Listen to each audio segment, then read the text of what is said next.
नीट paper फुटी प्रकरणी धर्मेंद्र प्रधानांनी जबाबदारी घेत राजीनामा दिला पाहिजे या मागणीसह जंतर मंतर येथे सुरू झालेल्या आंदोलनाचा आज जवळपास 25वा दिवस आहे।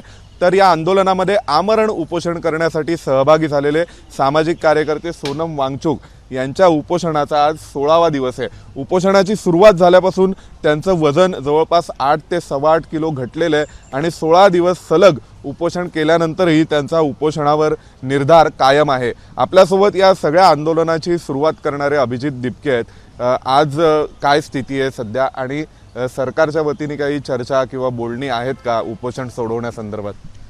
सरांची तब्येत जी आहे ती खूपच खराब होत चालली आहे। त्यांनी जवळपास आता 8.25 किलो त्यांचं वजन कमी झालेलं आहे।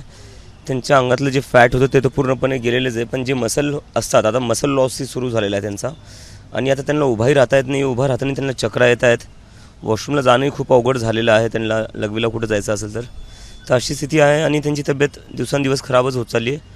आणि ही यावरून जास्त वाईट गोष्ट ही आहे की सरकारमधून अजूनही कोणी बोलायलासुद्धा तयार नाही आहे। 25 दिवस झाले आंदोलनाला, सोनम सर 16 दिवसांपासून आमरण उपोषणावर आहे आणि तरीही सरकार बोलायलाही सुद्धा तयार नाही। आमच्या मागण्या काय, आम्ही कुठं काही आम्ही काय सरकारला जास्त काही जगावेगळं काही मागतोय का? आम्ही फक्त एवढंच म्हणतोय की ज्या मुलांनी आत्महत्या केला त्या मुलांना न्याय भेटला पाहिजे आणि धर्मेंद्र प्रधान जे फेल झालेले आहे ॲज अ एज्युकेशन मिनिस्टर, त्यांच्या एज्युकेशन मिनिस्टर राहता खूप पेपर लीक झाले आणि त्या पेपर लीकमुळं मुलांना आत्महत्या करावं लागलेलं आहे। 20पेक्षा जास्त मुलांनी आत्महत्या केल्या, तर त्या धर्मेंद्र प्रधानला काढून दुसरं कोणाला मंत्री बनवा? आम्ही काय म्हणतोय का आम्हाला मंत्री बनवा? आम्ही काय स्वतःसाठी काही मागतोय का?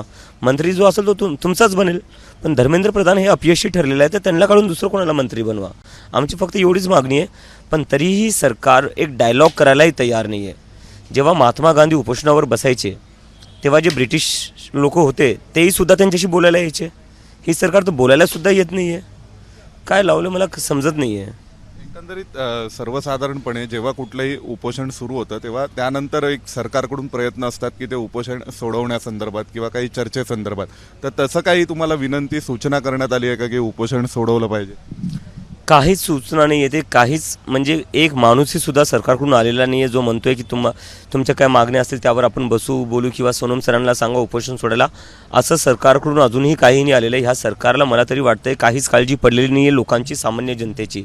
जर हे सोनम वांगचुक सारख्या एवढ्या मोठ्या एज्युकेशनिस्ट आणि सायंटिस्टच्या जीवाची पर्वा नाही करते तर आपल्यासारख्या सामान्य नागरिकाची काय पर्वा करणार आहे हे लोक? आता तुम्ही एक आणखीन घोषणा केली आहे की 20 तारखेला संसदेपर्यंत मार्च करण्याची।